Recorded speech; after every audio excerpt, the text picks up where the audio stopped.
Great. Welcome, everyone. It's February 10th, 2022. Here we are, fingers crossed, abandoning pandemic. The Omicron wave has recently swept the world backwards and forwards. This event, we're very happy to have over Zoom. I have to say we would be even happier to have it in person, and I hope that not so long into the future, we'll have both Carolina Caicedo and Thomas Moynihan at Stanford. My name is Hector Hoyos. I am one of the co-chairs of Materia with Jimena Briceño and Romina Weinberg. Professor Lea Pao is on sabbatical. She will return next year. Today, we have the privilege of having among us two thinkers, let alone a plastic artist and a historian. But these are folks that really several of us here at Stanford have thought with, have been inspired by. And it is just such a privilege to be able to orchestrate a conversation among them. And of course, with all of us here in Materia and everyone who's tuning in from around the world. The event today is entitled Extinction and Extraction. That is a working title, of course. It is part of a series this year where we have been tackling the problem of political ecology, the notion, its affordances, its limitations as well. And today we're having the author of X-Risk with MIT Press in 2020 and Spinal Catastrophism, also from MIT from the previous year, among other works. That is Thomas Moynihan, of course, and Carolina Caicedo, who has done a really stellar career in the arts. I'll mention just a few of her recent and upcoming solo shows. And you heard this also from our mailing and that Romina kindly sent out. Care Report in Łódź, a really interesting city in Poland with a long history. Wana, Rio Hondo, and Other Spirits at Orange County Museum of Art, and Cosmotarrayas at ICA Boston. And that's really just a sample. We also pre-circulated some texts to get folks inspired here, and Carolina graciously shared her next art catalog before it's officially out. Thomas made available two articles that reflect some of his work, also pitched at a broader audience, and so that's really very helpful. I want to connect both Thomas and Carolina's trajectories by looking at something that Thomas cited in the BBC piece. Let me read briefly. Communicating the potential scale of the future to the public in 1921, Jeans, one of the figures he discusses in the piece, visualized a stamp atop a penny balanced upon a 20-meter high obelisk. A stamp atop a penny balanced upon a 20-meter high obelisk to try and communicate the potential scale of the future. The stamp's thickness represented recorded history.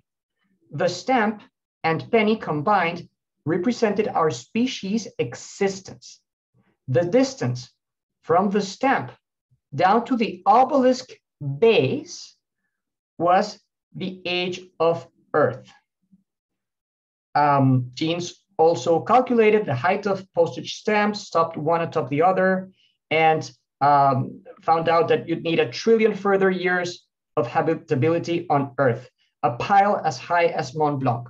So what I want to emphasize here is how in this episode from the history of science communication, we have a recourse to the plastic form to really change someone's situation vis-a-vis nature culture.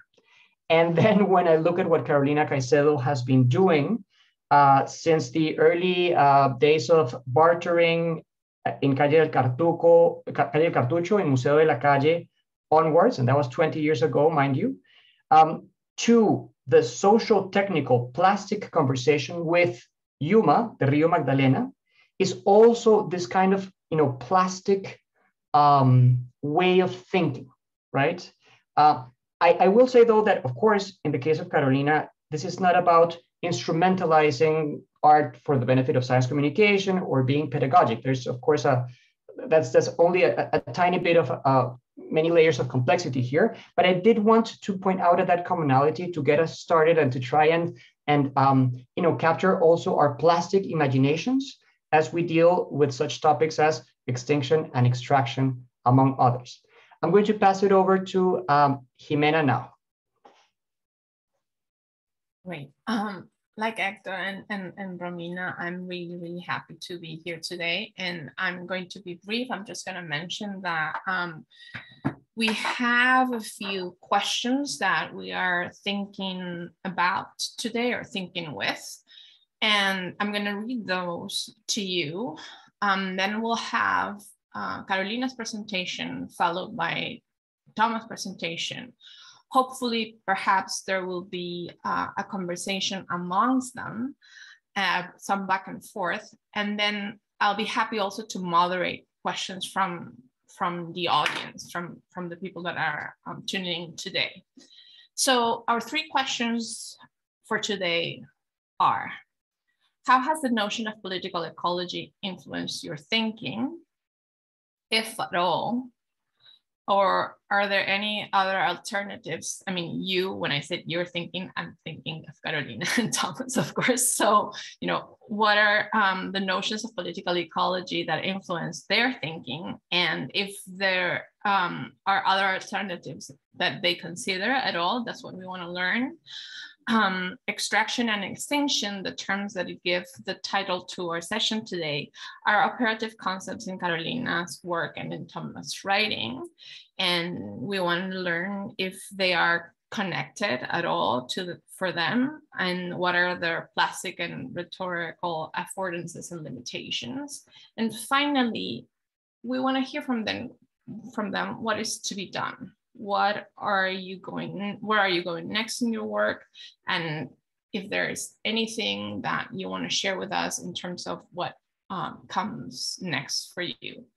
So without further than comment, I'm happy to offer the floor to Carolina. Thank you. Thank you so much. I'm very excited to be here too, and for the invite and for everyone who's put some effort into organizing this, the attendees, whatnot. So maybe what I want to share really quick, and maybe not any image right now, but more a erogative that's coming from the Selknam people from Tierra del Fuego. So I was there doing field work in the big island of Tierra del Fuego in January, as part of, as a guest from a group of people who are presenting and going to represent Chile, whatever that means, in the next Venice Biennial for a project called Turbatol. And it's really, I was really privileged to be a witness of this collective of indigenous people, artists, socially engaged artists, and scientists from the conservation kind of field coming together around, sustained and embraced by the peat bog ecosystem that exists in Tierra del Fuego.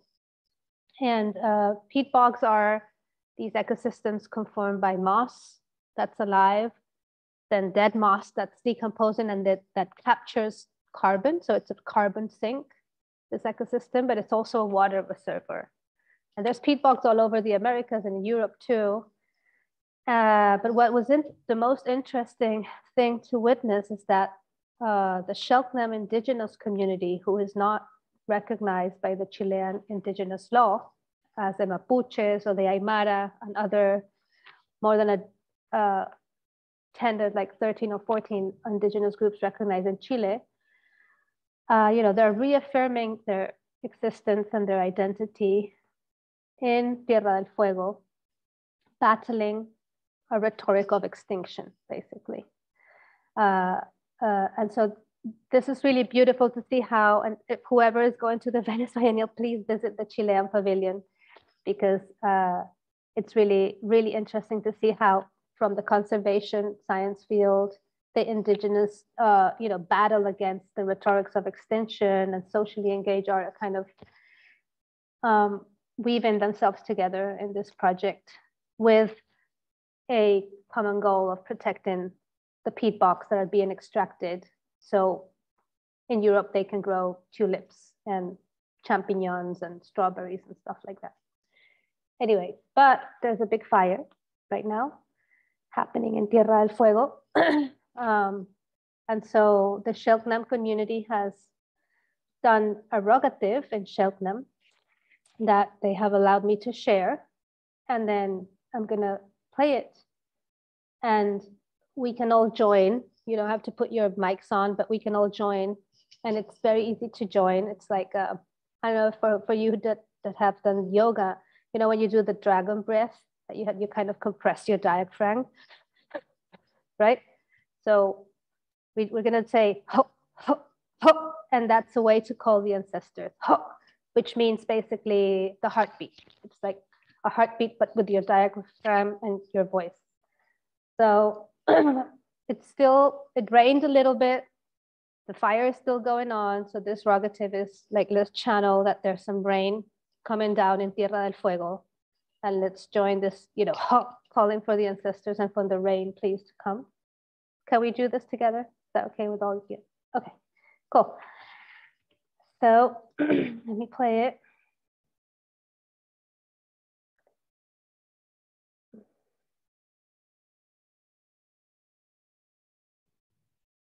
And I guess I have to share my screen so you can listen to my.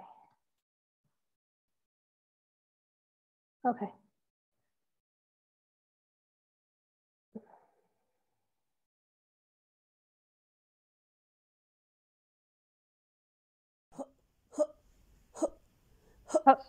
Kasek nam kasen sekpen telel kaiken que hejas que eskion seiken nam nepen yo win hoken sen nin hoken kaspes gen gren yo sekren jiken sienki has sa geratien weyo weyiskoi koten que yusenken Yeway Klayoven reyerye taken senu kai kayo wimken kuseyen harute ne karukinka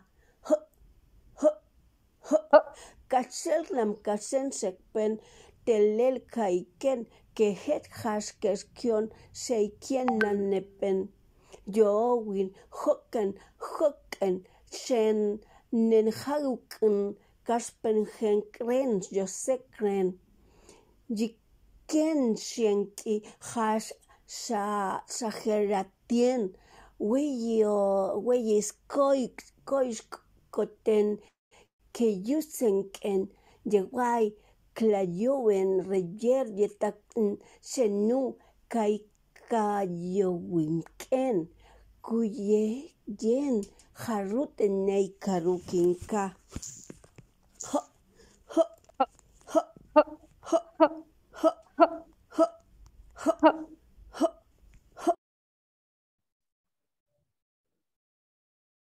Okay, thank you. Hopefully it rains. I wanted also to start the presentation with a clip of the latest film I've produced with my partner David de Rosas, and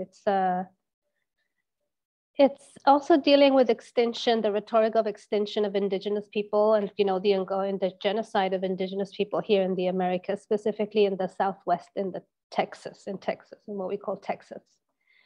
The film is called The Teaching of the Hands. Let me just start over here.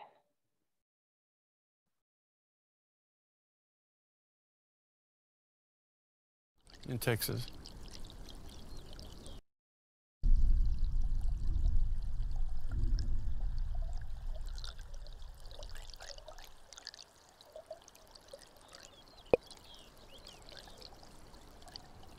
So the rivers run with the blood of my people and their tears in Texas.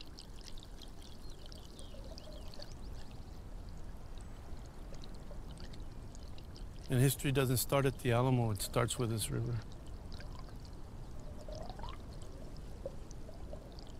It doesn't start with the missions. starts before that. And then just keep it out of the history.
So the film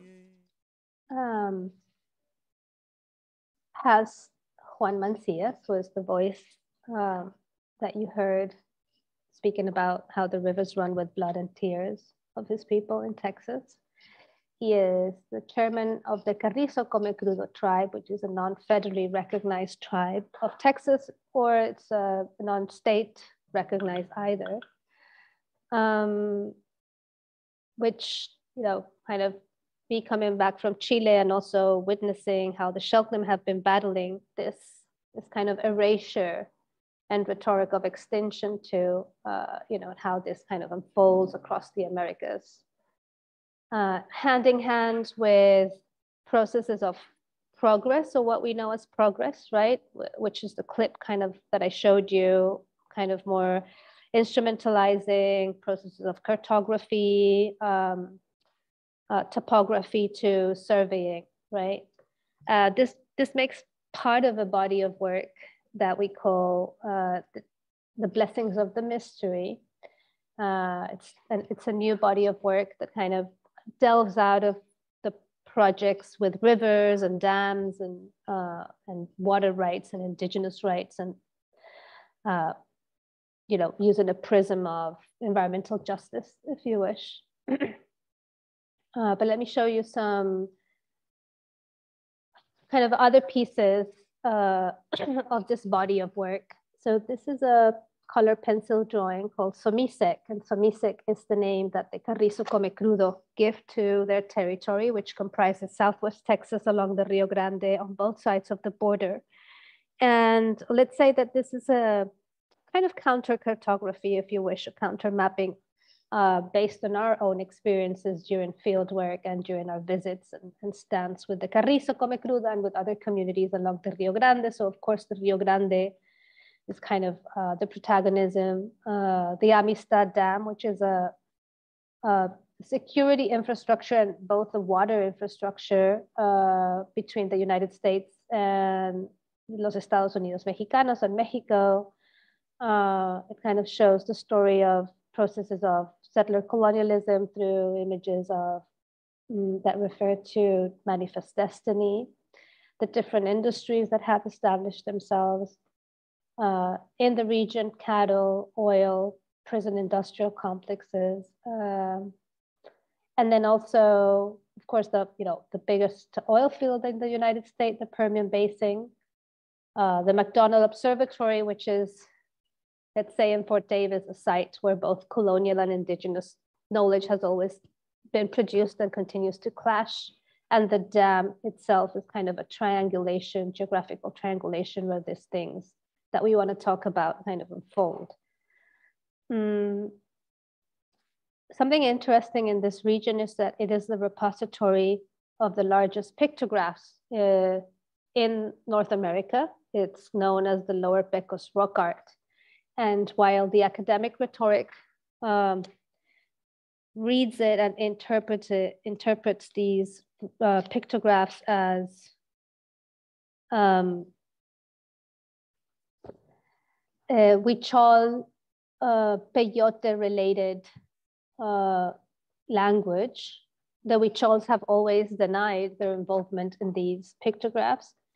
And instead, Juan and other local indigenous peoples read them as prophecies of the ongoing situation today, which is really interesting to think about a prophetic language from 4,000 years ago, talking about precisely the black snake, the oil fields, the gentrification, the border wall, the massacre of both animals and peoples. These are copies done in the 30s by a couple of artists called the Kirklands. But of course, we refer to them here in the drawing too, and they appear in the film as a way to understand, these other histories that Juan was mentioning in his in that little piece that you heard his intervention. That history doesn't start at the Alamo, no.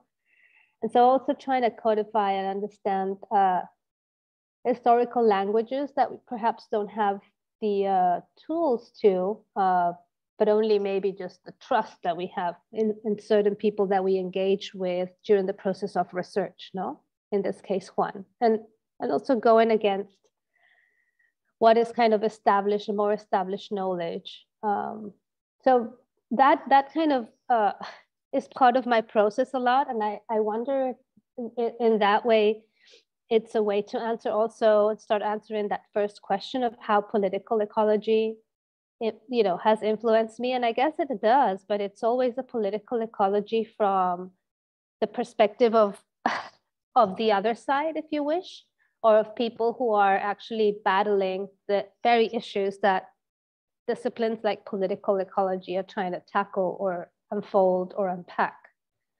And that's been the case with the folks at Yuma, or that resisting the big Quimbo Dam and other dams in Colombia, or folks in Brazil who are resisting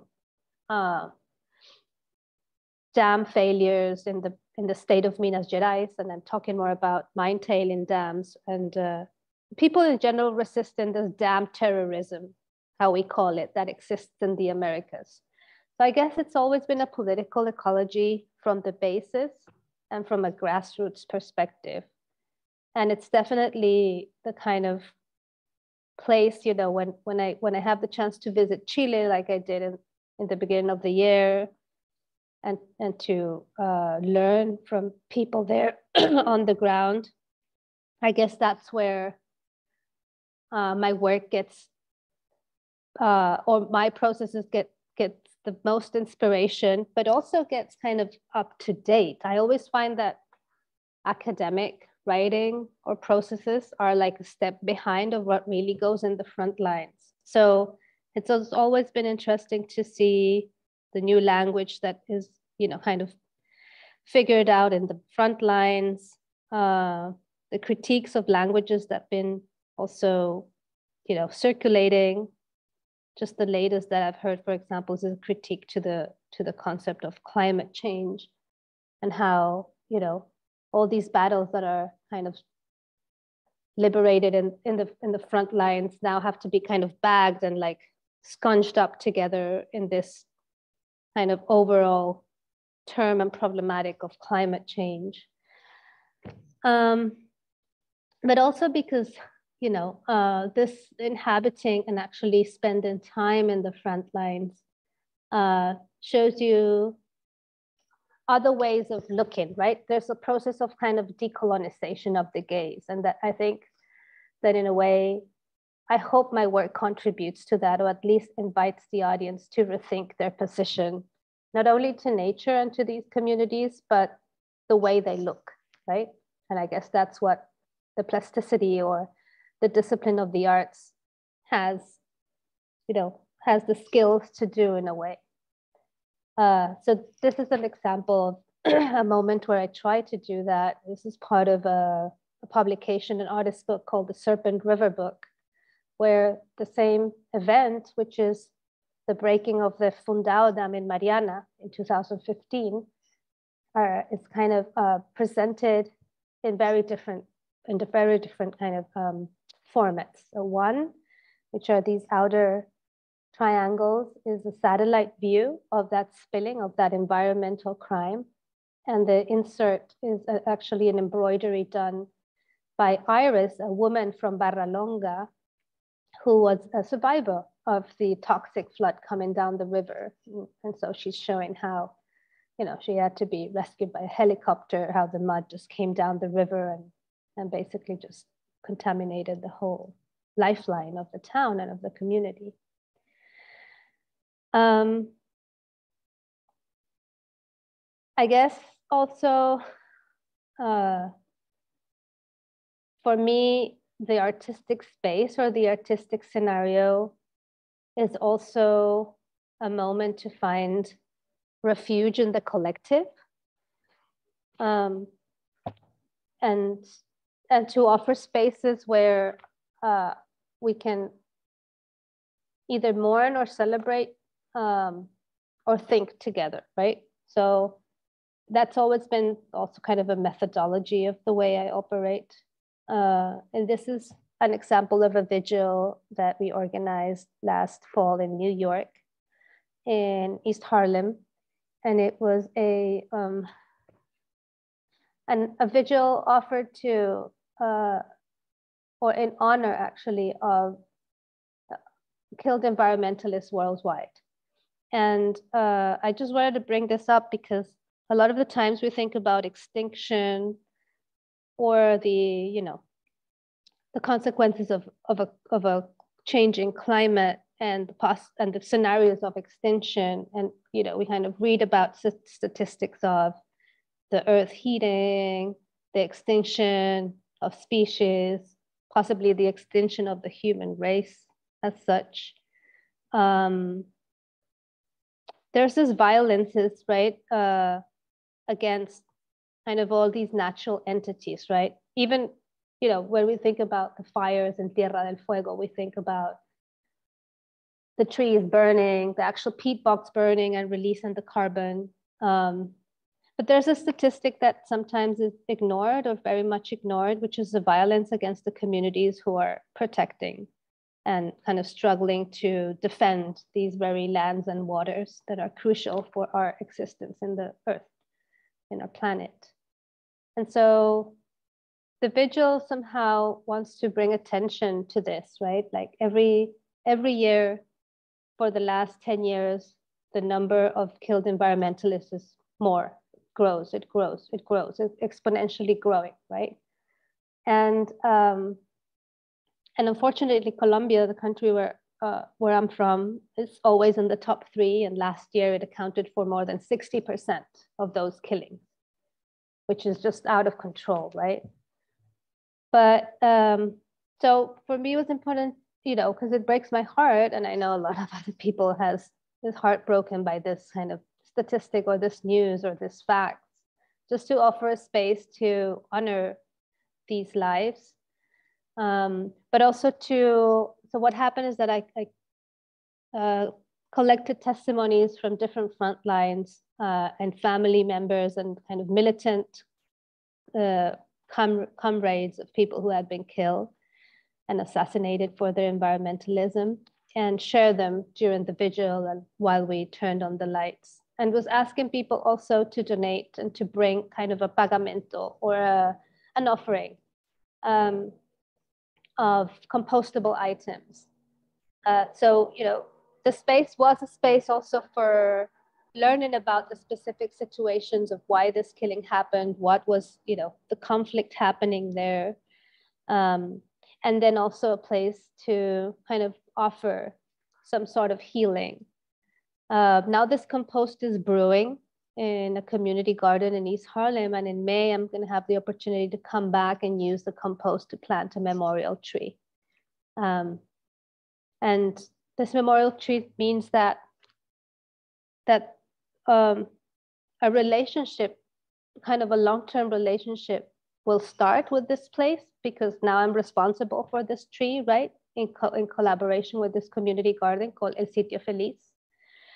But it also makes me think about what are the steps I'm taking, you know, as an artist and as a thinker and as a maker, because at the end, you know, through the plastic arts, we do generate object and we do generate rubbish, and we do generate carbon footprint too, to mitigate that carbon footprint and that rubbish that my work produces. No, and of course, planting a tree is a very first step. But maybe this also answers a little bit, you know, that last question of, you know, what's your status? How are you thinking into the future of your practice? And I'm really thinking of how can I be more rigorous about accounting my carbon footprint, and how to, I don't like the word mitigation that much because it has this corporate and like carbon market kind of texture. But what is the ecological balancing that I'm offering, right, for this footprint that I'm generating? And maybe I want to leave it there to give the word to Thomas. And I know this was a little bit all over the place, but I guess he'll give us some cues, and in the conversation, we'll be able to braid it better. Thank you very much, Carolina. Great, super, Carolina, thank you. So Thomas, the floor is yours. Thank you. Thanks for organizing this, everyone. And yeah, thank you, Carolina. That was really interesting, fascinating. And yeah, I think there should be some important points of connection and agreement. I'm going to talk about extinction in a far more literal sense, but I think it's really important that Carolina evoked this question of rhetorical extinction, because of course the world has ended for many people before, particularly indigenous people. And the reason why I'm interested in thinking through that very literal extinction, what I mean by that is the literal extinction of the entire species, is because we could have this bright, fulsome future. And the reason why that's connected to this question of rhetorical extinction is that we're not going to have that future unless we work through that troubled past. So I think that you can never have the literal without that rhetorical way of thinking these things through. Yeah, and also that counter map, the pencil drawing, was, I absolutely love that. So yeah, I'm going to share my screen now. Here we go. Can everyone see the, yeah, brilliant. Okay, so yeah, today I want to talk very brief, broad outlines of a history of orientations of where we are in history, and we'll see how that links into extinction, extraction, and obligation to future generations. So without further ado, there we go. So yeah, really big, broad question, where are we in history? So I would say that even beginning to explore possible answers to that entails putting some kind of proportion or bounds on the time behind as well as the time ahead. And there are many different ways in which we can interpret that. I'm just going to present what is the current picture that modern science gives us. And of course, we can debate how this is a very linear, stadial presentation of the question, but at least gives us this rough picture of the bounds and the proportions. So starting at the top, cosmology says the universe is roughly 14 billion years old. Earth, 4 billion. Complex life is 500 million.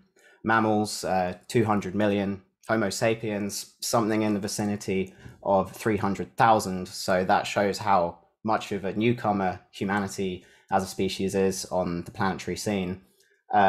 Quote unquote civilization being, a complex society with division of labor is something like 6,000.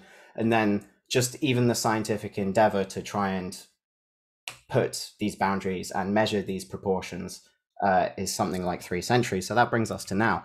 Now, I think this question of where we are in history, we can't really think about that just thinking of the past. We have to also think about how much future there might be ahead. And so science also has predictions on this as well. Currently, they lie somewhere in this, this is highly uncertain, but somewhere within this vicinity of 500 million to 1.5 billion years further for complex life on Earth, before the sun expands such that the Earth's atmosphere will become incapable of supporting complex life. So that gives a sense of what modern science tells us as where we are in history. And so I think what I take from that is this idea that the future ahead, within which future generations could explore more of what is humanly possible, carefully test out what is better and fairer, experiment with new ways of life, discover more ethical practices and institutions, and produce new works of art and cultural achievement, could be huge. But we all now accept that whether through folly, malice, accident, the technological means now exist which could irreversibly damage or permanently extinguish this capacious future, all within the span of the next few generations. So putting that all together, I think that this is a modern relationship to time and where we are within history. A problem of modernity is this idea that the future ahead appears to be capacious, but it's also as precarious. There could be many future generations or none, dependent upon what happens roughly now. And so for the rest of this talk, I want to, again, very broad brush, but look into how this picture emerged. Before I go into that, I want to note that what I'm going to talk about next is how shallow Western perceptions of time have been for basically the majority of Western history until quite recently. However, it's worth pointing out here that other cultures throughout history have held extremely expansive time spans. I give one example here from Hindu cosmology. Interestingly, the Kalpa, the middle one, 4 billion years, which is their kind of the idea of the age of the Earth, which matches almost perfectly the prediction of modern science. I could also mention here the Iroquois people, their principle of 7th generation, which is that we should keep our minds ahead 7 generations into the future as a principle of sustainability.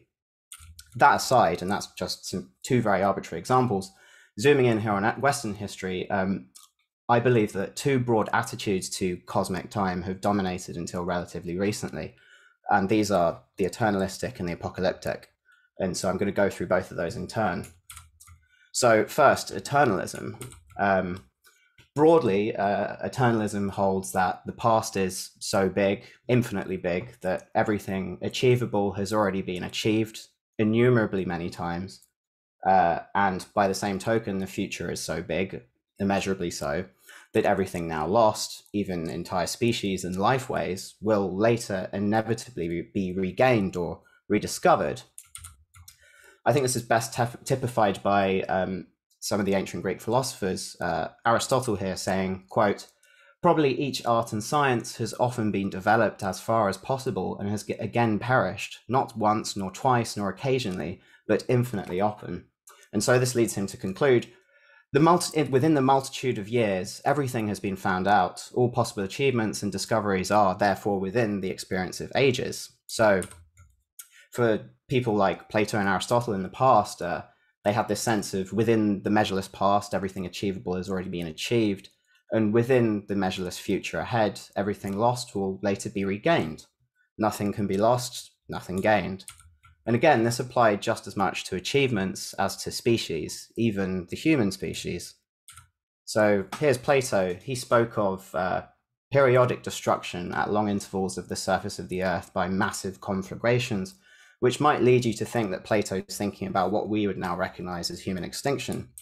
But then he goes on to qualify that the human race has often already been destroyed in various ways, as it will be in the future too. So it's important here to realize that he's thinking that it's possible that humanity can be entirely destroyed, but within this kind of eternal cycles of time, it's reliable that it will return. And so just to quickly demonstrate how this this relationship to time persists into modernity, here's a French naturalist from 1700s saying the same thing, but extending it beyond our planet. He said, "When species or civilizations disappear in one globe, they reappear in another.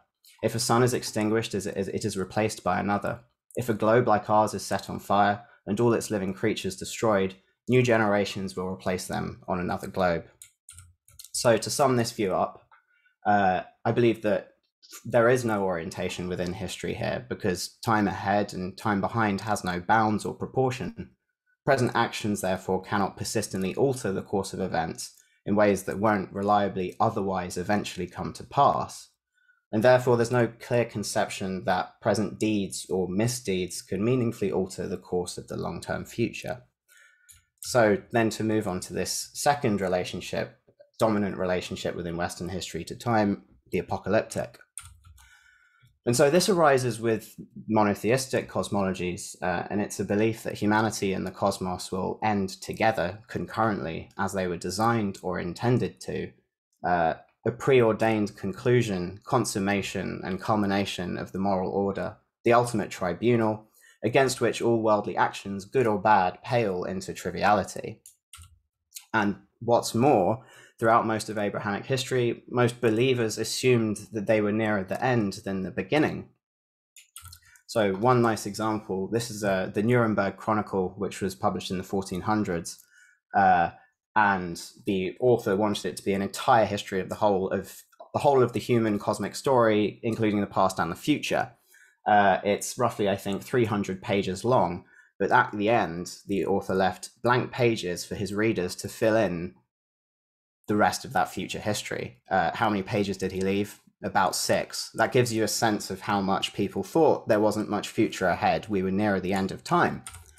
And now, just to demonstrate how this continued into early modernity, the devout believer Sir Thomas Browne in the 1600s said, "'Tis too late to be ambitious. The great mutations of the world are acted, or time may be too short for our designs." And so to sum this up, in other words, there's little we can do now that will drastically alter the overarching outcome of history, both at human scale and beyond, within this apocalyptic picture. Moreover, there's also little sense of nature having a wider chronology within which life and mind emerges and within which it can potentially disappear, leaving the physical cosmos to meander aimlessly, divorced from life's designs. And so now I want to start gesturing towards how modern science might have disturbed that picture. So first, this idea of measuring the past, giving a backdrop to human history.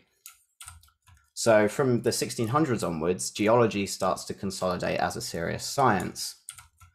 Quickly, geologists noticed strata which are free of all organic material, no fossils, and therefore started postulating a period of Earth's history when animals and plants had not yet appeared. This was really important. By putting a clear backward stop on past time, this meant that it became much more plausible to suggest that not everything humanly achievable has yet been achieved, here on Earth at least. This was the requisite physical backdrop for emerging theories at the time of social progress.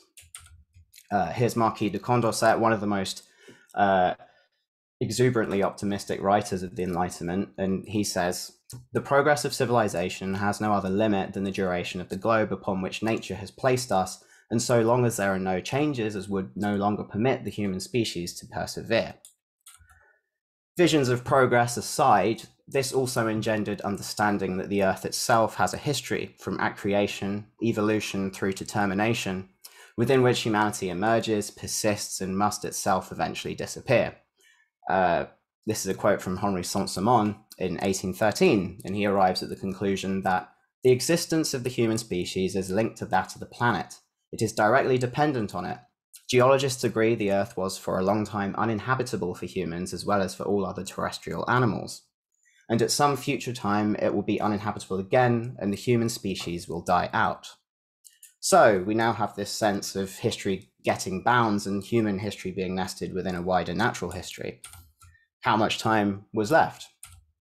And so now I want to move on to the beginnings of predictions on how much future there could be given physical estimates.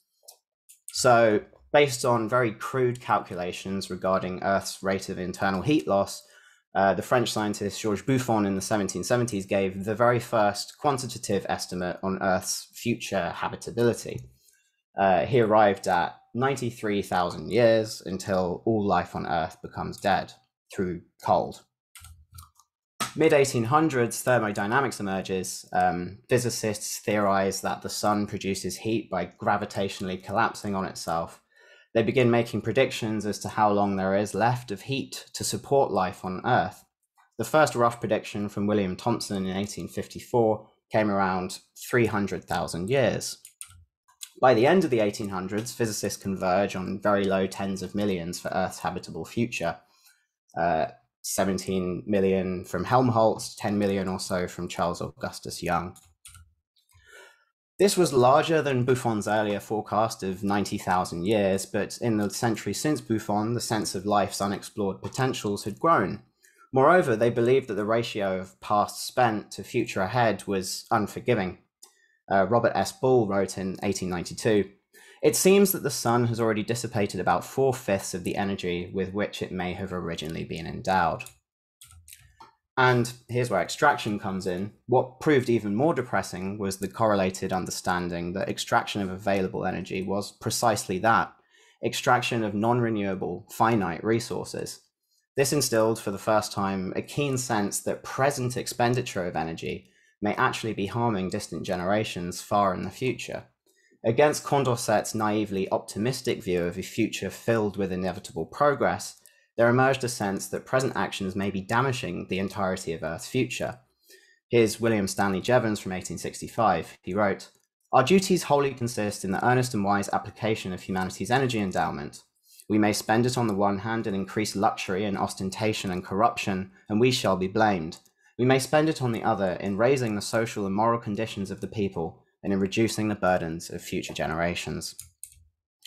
So by the end of the 1800s, there didn't seem the energy or time ahead to provide hopes for a larger, longer, brighter future.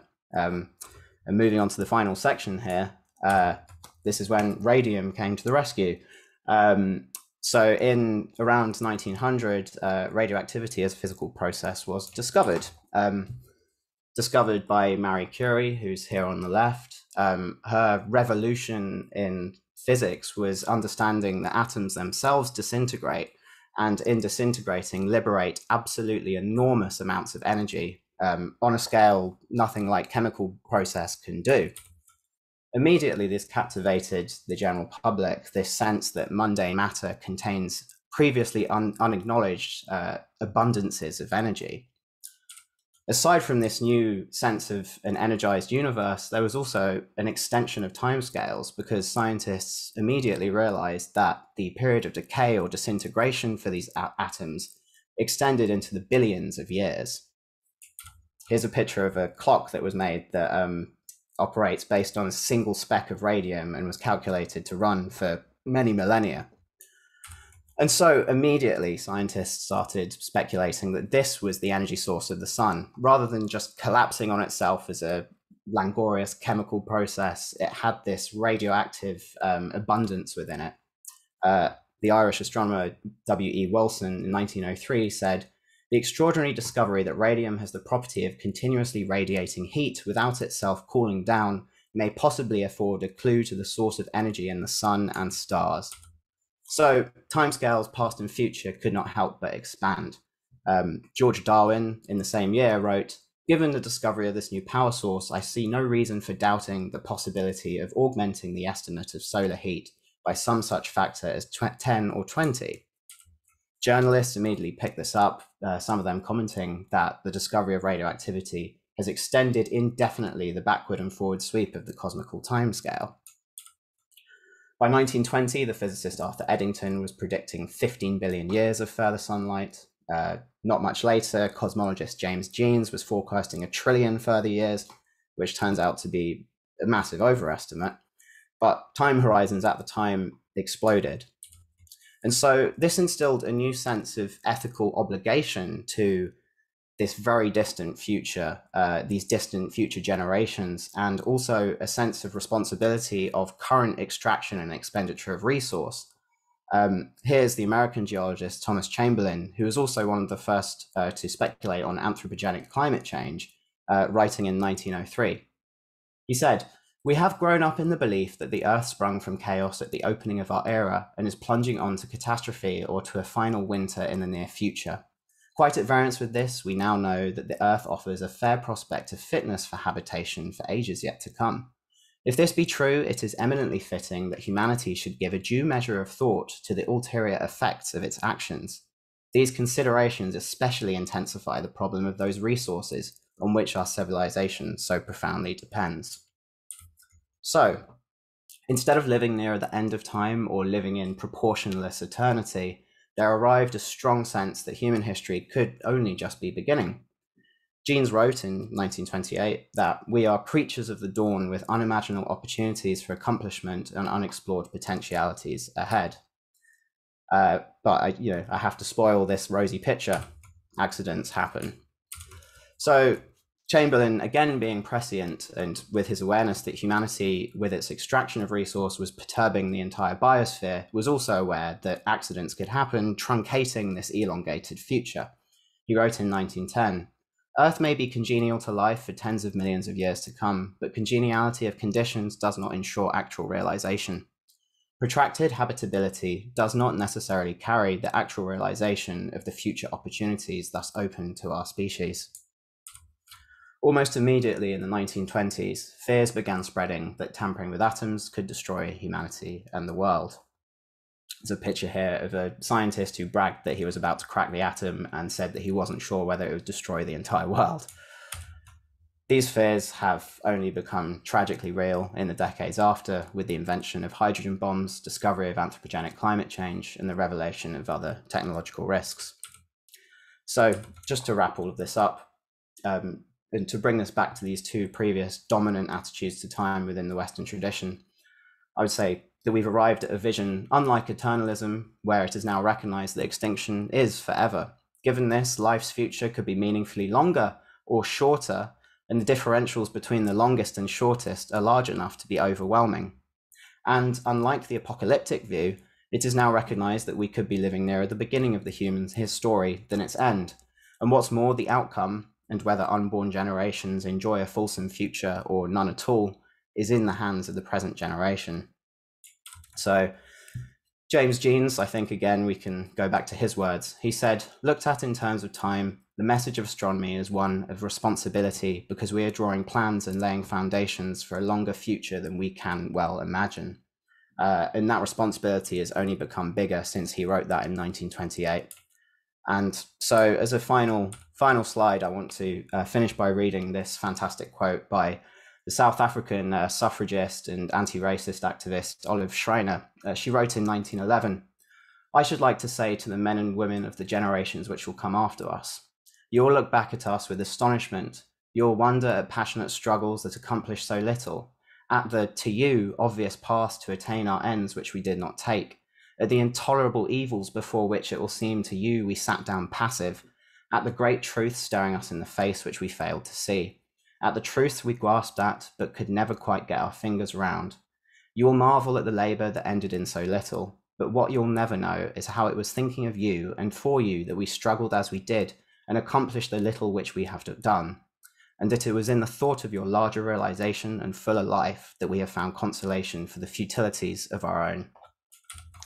Thank you. Thank you, Thomas. Thank you, Carolina and Jimena. That was great. I'm just if you want to stop sharing your screen. There we go. Thank you. It takes me a while to figure out how to do that because I've got like multiple screens going on here. I know, it's crazy, but thank you so much to you both. Maybe this is a moment where you would like to ask each other a question or just react or comment on what you both heard from each other. And if not, we can also pose some questions, but let's see. I just wanted to give you that opportunity first. I would just love to know where I can find a copy or URL of the counter map, because I just thought it was such an evocative image. I'll send you an image. It's on show right now in El Paso, and it will go to Marfa, which is a town close to the border in the southwest. But I'm actually doing a counter map that would be in UK of the Tyne River for a show I'm going to have in Newcastle in Baltic. You're familiar with that place? So that's in May. Well, it's a flour mill built into a museum. Like many industrial spaces become art spaces.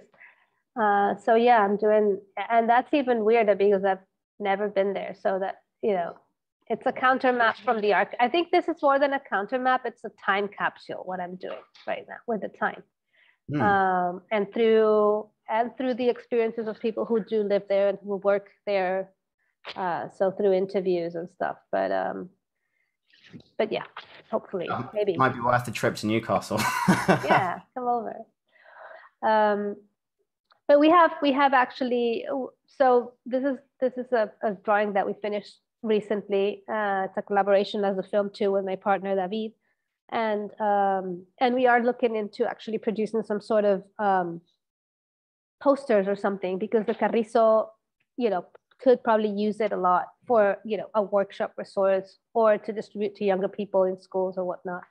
So we are considering doing some sort of facsimile that can be easily distributed. And I wanted to add something more about this idea of extinction is forever. So I don't know if you can elaborate a little bit more about these ideas, because of this, I really catch me just to think about this phrase. It means a lot. Maybe you can unpack it a bit more. Yeah, I'll try. It's an idea that it's the idea that I find most conceptually interesting and engaging about extinction, and it's taken me so long to. I feel like I'm continually unpacking it and further realizing just how forever means. So I guess we now have a good picture of evolution, and it seems to be irreversible. So it's questionable whether these are actual laws, but there's this principle in biology called Dollo's law, and it's Dollo's law of irreversibility, and basically it claims that in one interpretation it claims that evolution is irreversible, meaning it never repeats itself. So when a species is dead, when a species is gone, it's gone forever. Another way of saying that is, perversely, after a species is extinct or we've extinguished a species, we can then make a really accurate negative prediction about the whole of the rest of the future of the biosphere, is that species is never going to be part of it. So, early humans, when we, spilled out across the continents, there's, within the fossil record, large megafauna disappeared. Now, there's an argument as to whether that's to do with climate change that happened at the time. So this is towards the Quaternary, so it's like there's the end of a glacial period. But it seems that humans just hunted all these species to death. So we did something back then, our ancestors, our forebears did something back then that meant that those species, the mammoth, the mastodon, are never going to take part in the whole future of this biosphere. And we're still doing it today, but at a far greater extent. So yeah, just that the forever of extinction is kind of non-obvious, but it's what gives it its like severity and bite.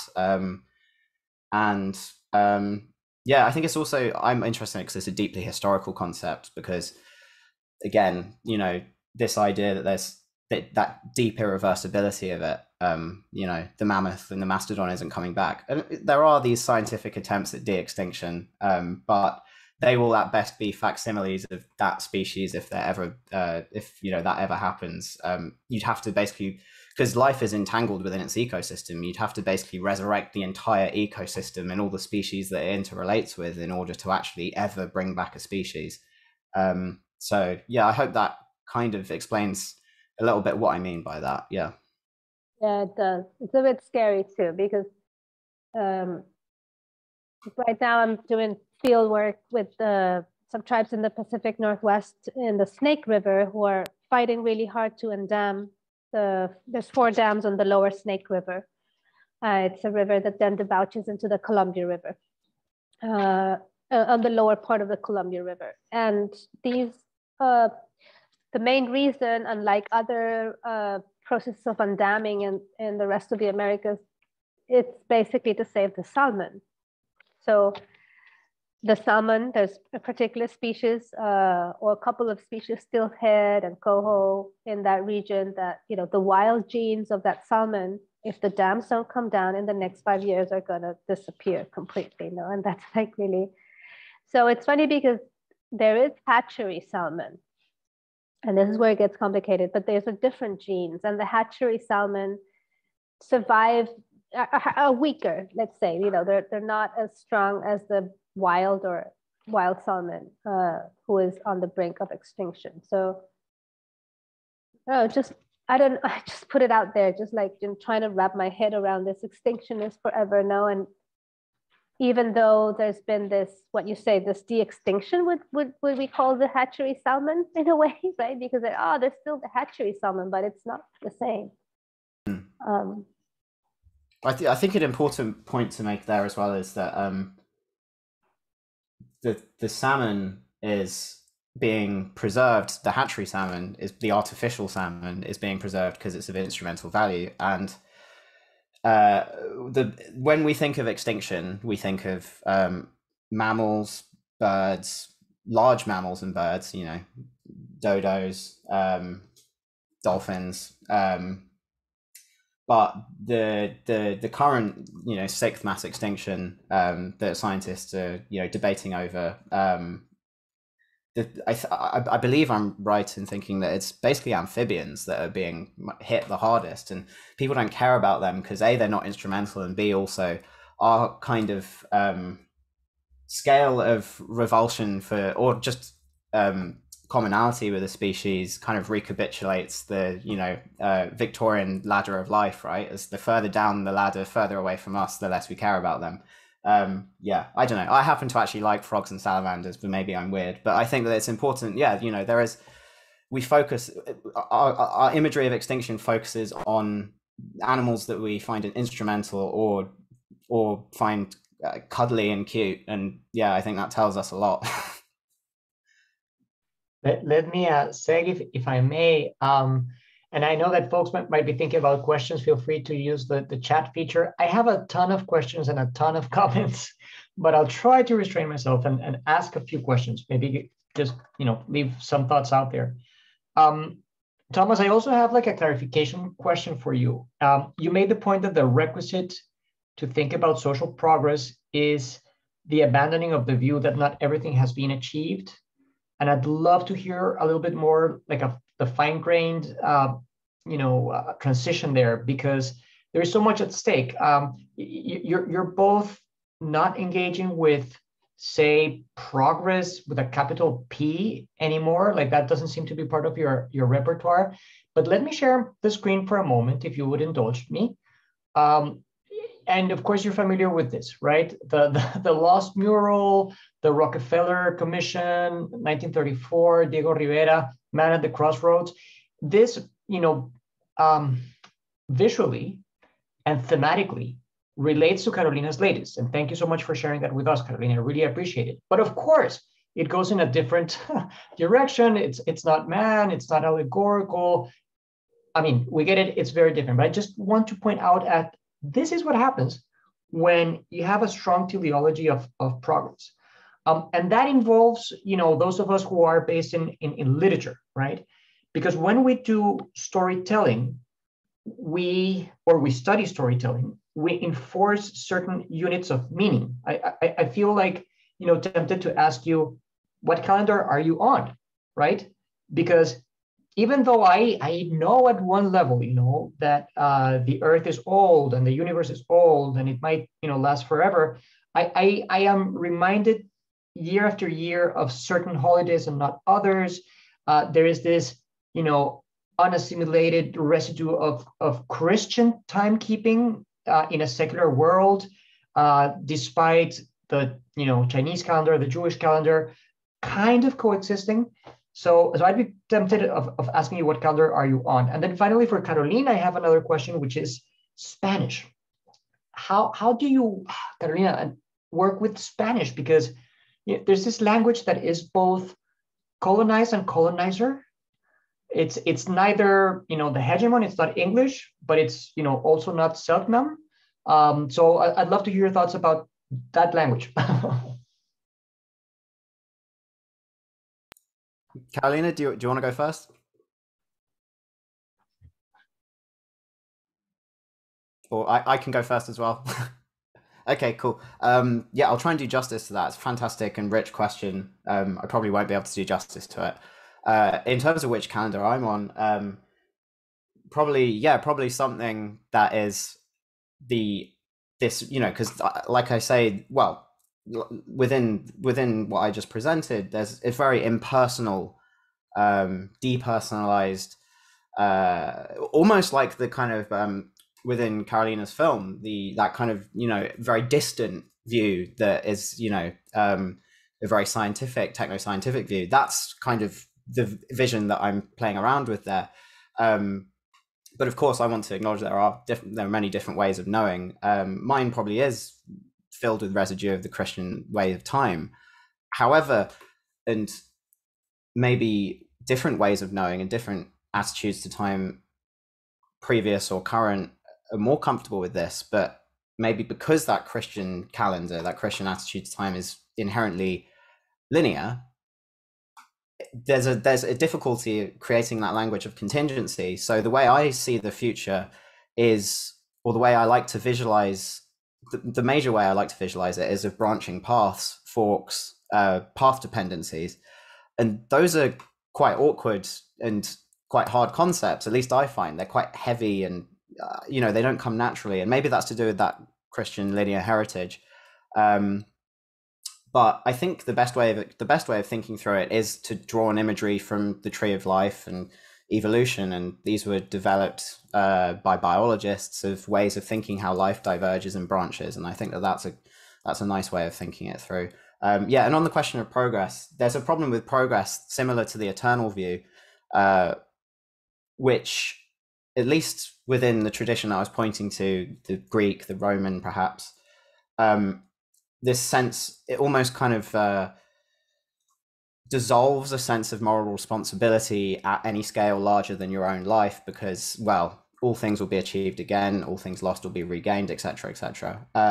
The problem with progress, at least definitely that 19th century view of it, is that inevitable necessitarian kind of idea has a similar kind of thing of dissolving responsibility in that sense that it's all going to happen anyway. So that's my problem with progress, at least in this really abstract, distant way of thinking. There are obviously plenty of other problems, very real world, concrete ones as well.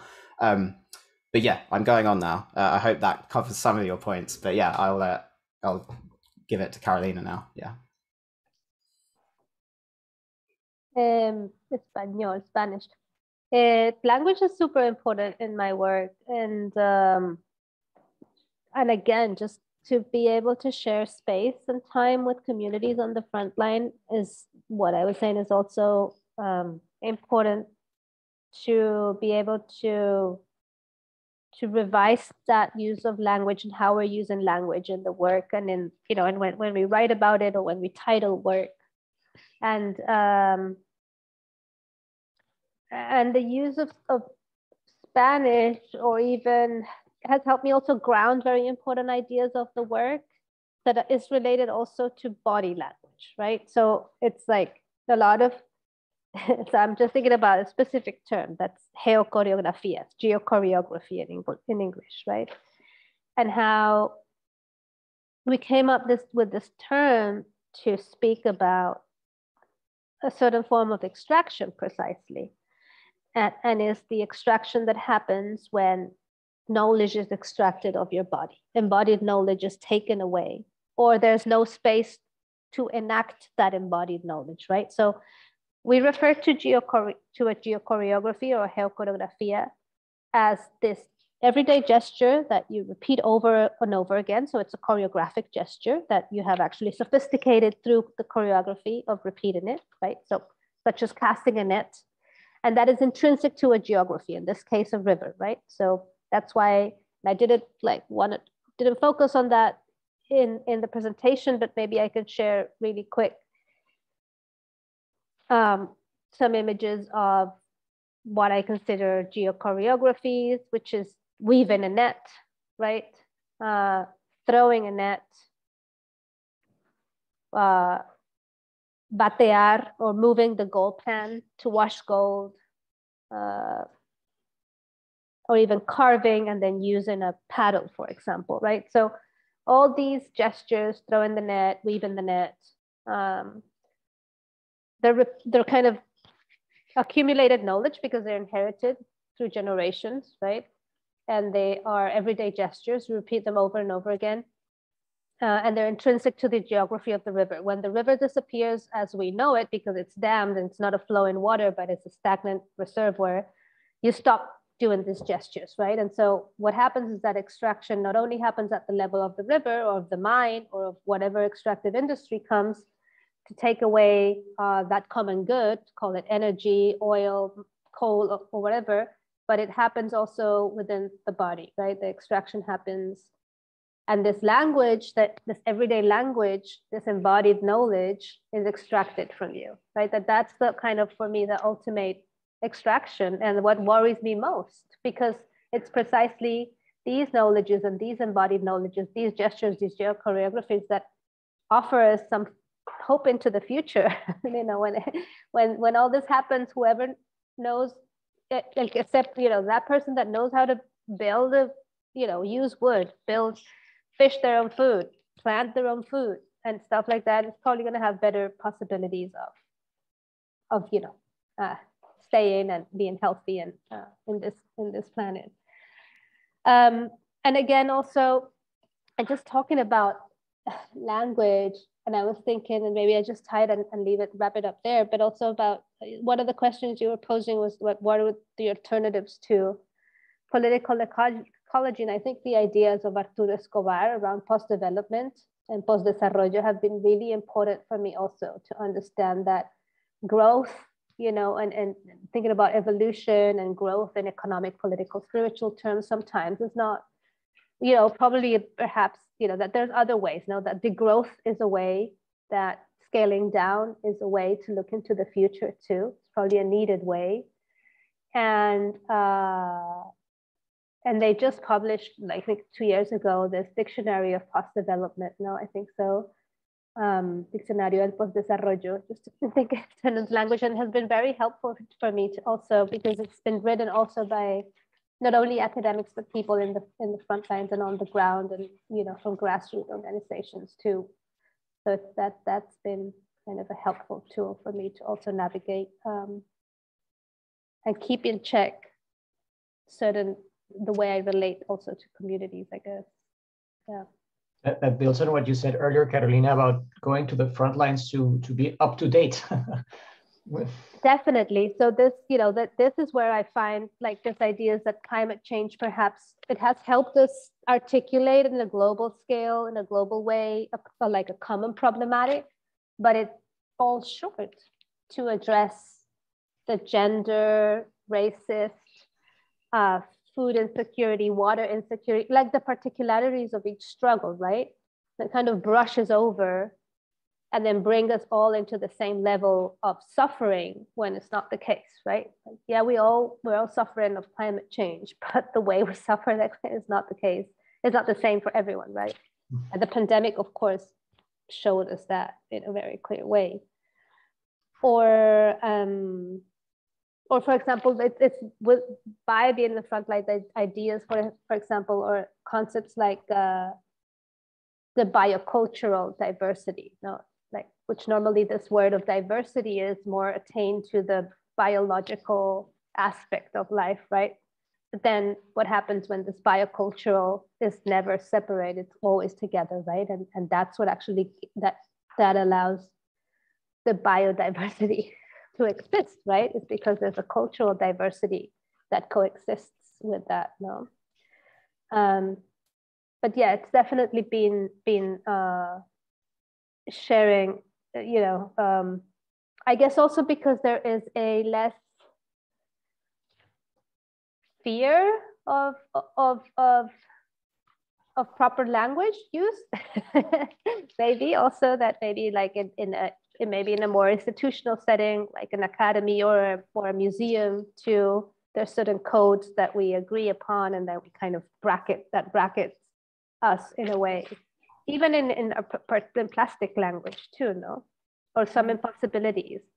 But when you're out there, there's this institutional bracket is dissolves, and then there's kind of possibility. You know what was where I saw this in Chile, precisely in Santiago? Have you been in Santiago after the? Amazing. It's just the streets talk. It's just like covered, like, you know, there's graffiti everywhere, right? But just the streets of Santiago are telling another story. It's just like a cacophony of symbols and images and denounce and ternura, you know, and like tenderness and anger all together and nonstop. It's just like over and over, and it's amazing. Yes, Jimena. No, I was just gonna say, I think that there's something to say about how the affect that Carolina is talking about is playing with and against, or like in friction with this problem of historicism that we were tackling before, and the problem of abstraction. So, you know, I would be really interested in talking about that or hearing more, but I want to read some of the questions that we have to honor them, and maybe we can read them all and you guys bundle them as you like in your responses. So we have from David, one side of political ecology in its early days saw politics as multiple and ecology as singular and universal. With the work of Arturo Escobar, just mentioned, and others, we get a theory of political ecology in which both politics and ecologies are multiple, what he and others call pluriversal politics. Perhaps this rift describes the difference in approaches between Caicedo and Moynihan. How do you see political ecology and or your work handling difference? And I think that there has something been said already about that, but we could talk more about that. We would love to hear that. Then Álvaro Fernández Bravo, thank you also for being here, Álvaro. It would be interesting to hear something about the extinction of languages. What happens when Signan language both becomes extinct with no speakers at all? Does this affect the existence of people, cultures, concepts in the Amazon? Many cultures have already become extinct, and with their loss, things go away and they are not recoverable. Is the end of extinction, I think, contradicting Thomas saying. And then we have Azucena also, thanks for being here. Thank you both for your wonderful presentations. I wanted to ask you if conviviality, quote unquote, i.e. the cultivation of vitality in shifting landscapes, regeneration, restoration, and healing, could be an alternative to the extinction rhetoric. And a question to Carolina, how can non-human temporalities be expressed in plastic art? Wow, so many. We also have a question from Linkia Shu. Oh, okay, go ahead. Yeah, and I should say that here we have representatives of modern thought and literature, East Asian languages and cultures, who are also beaming in from Argentina or from Stockholm. So it really is quite an interdisciplinary and international group. Linkia asks, first, I want to thank you both for your wonderful presentations. I have a comment and a question for Carolina. I really like the usage of colored pencils in the pictures you showed us. This makes me think of children's drawing and the utopian potential of childhood as the symbol of the past, which would enable us to reconsider our current human condition. The discourse of colonial modernity has created a temporal hierarchy in which the colonized is represented as belonging to the backward past, whereas the colonizer embodies the bright future. It seems to me that your employment of colored pencil aims to critique modernity and prompts us to return to a collective past and to rethink our common ecological and political future. Would you mind talking more about the choice of the colored pencil?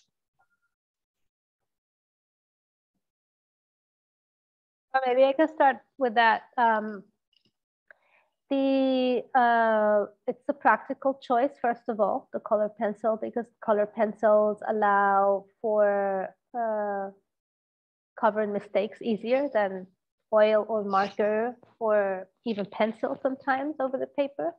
So first of all, it's kind of a, let's say it's not only a practical, but the practicity or the practicalidad of the choice is really a very important part of that choice, right? And a lot in my work is about that too. Sometimes, and that was really also in a way to respond to how we were also inspired in terms of how we built the composition and the complexity of the composition of the pictographs that we were referring to of the Lower Pecos rock art.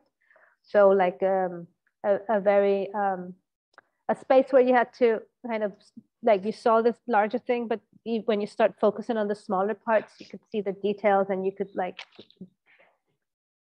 build a story around it in a way, right? It is a storytelling piece that kind of traverses between times and temporalities and kind of collapses also these histories together in this drawing. But I am a mother, I have 2 kids, and I've always considered also younger generations, and I always consider color and doing pieces of art that have different entry points. So that's also a very conscious decision when I do art. It's how can I make art that is not, that doesn't leave people wondering, what is this about?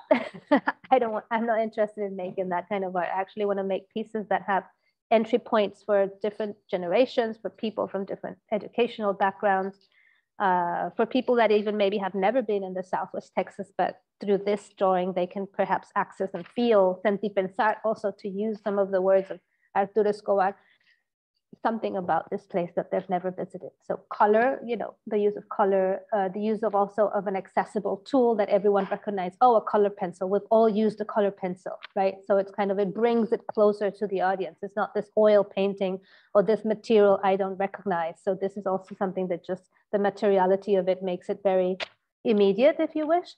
And we show it that it's not non-framed.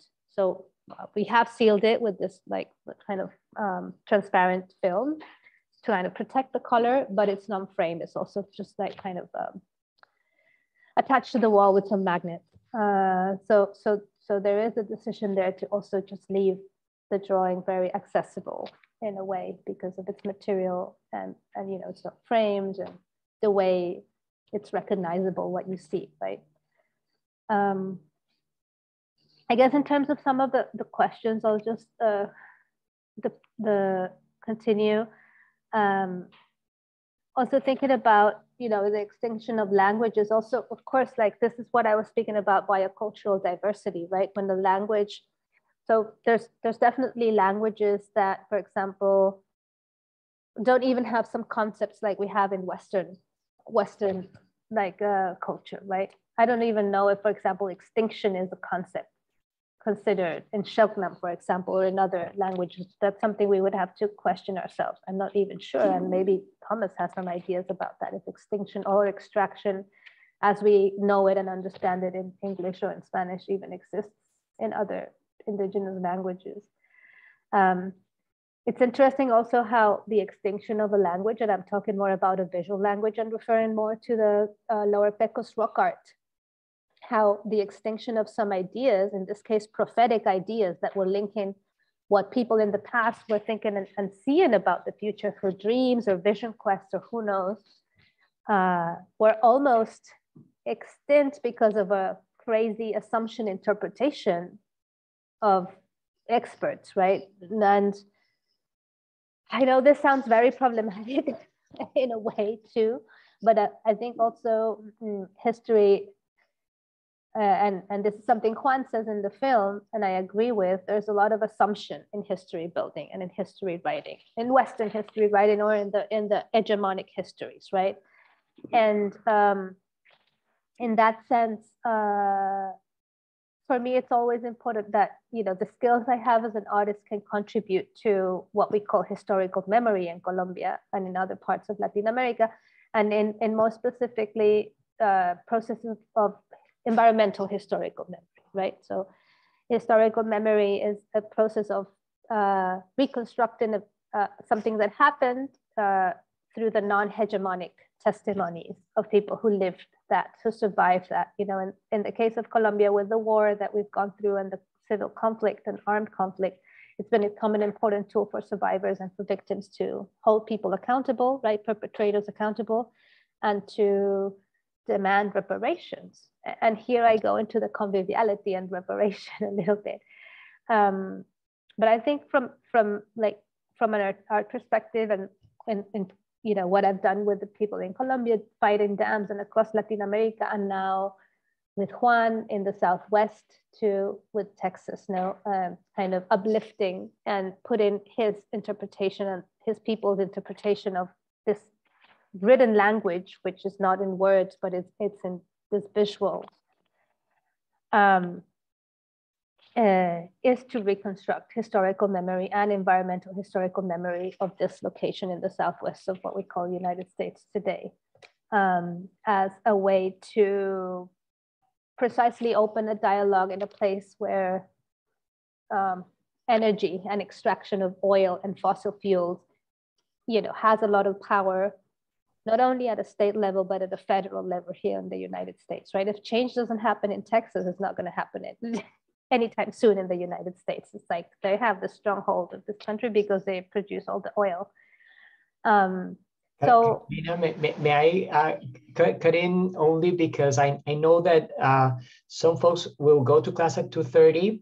And I know that it is 11:30 at night for Thomas, and I hope that the pubs are open close to where you live, so you can actually go and have a walk and a pint, because it's too intense to be in this conversation and just go right to bed. Thomas, let me pass the mic over to you, if I may. I think the pubs are actually going to be closed, but I'll go for a walk. But yeah, thank you. Carolina, did you want to finish the thought? Because okay. Yeah, so when I was sitting there listening to all of that and reading the questions, there were so many avenues popping into my mind. I'm not going to be able to, again, do justice to all of them. I'm going to have Spirit of the Stairway after this conversation. I'm going to go away and be like, oh, I wish I'd said that.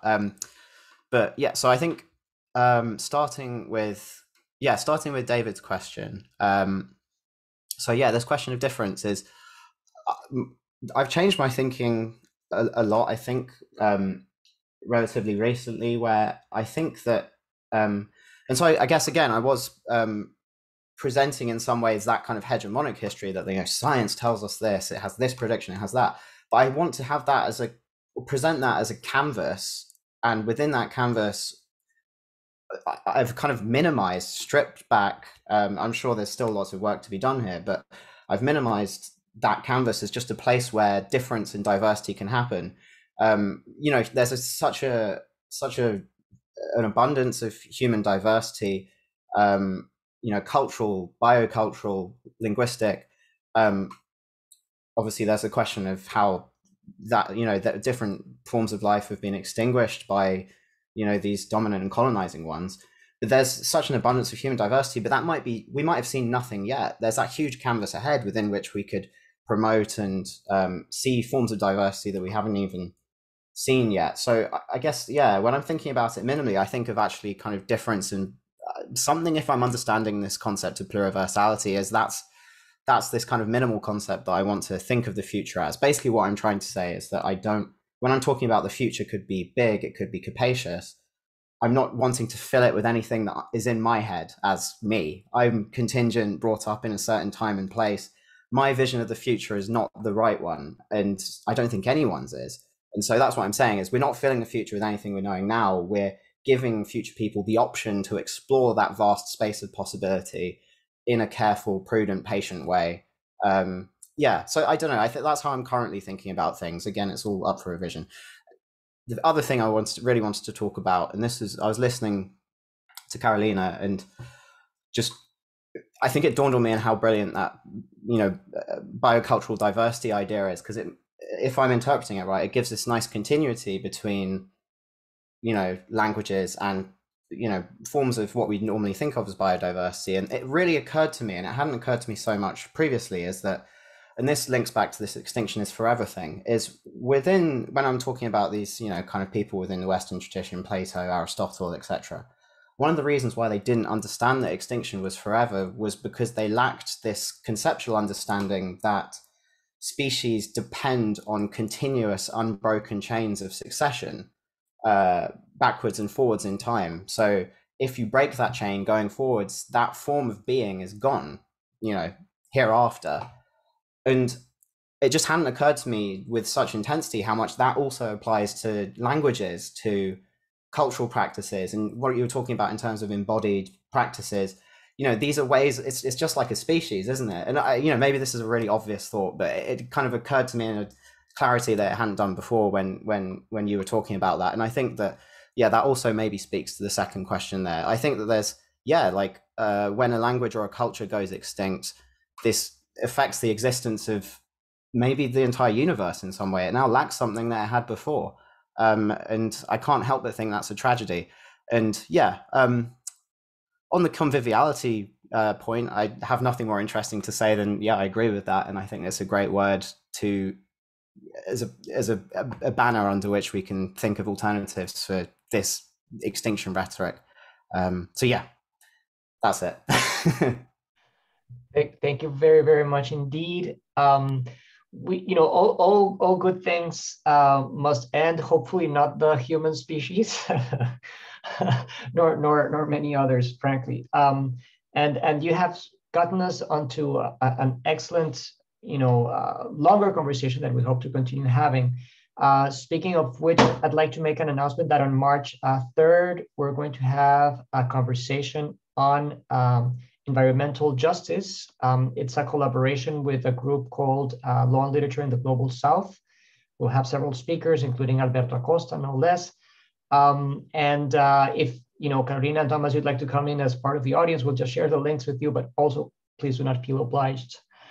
Romy, when you're ready, perhaps to hit the pause recording button, we can breathe easy.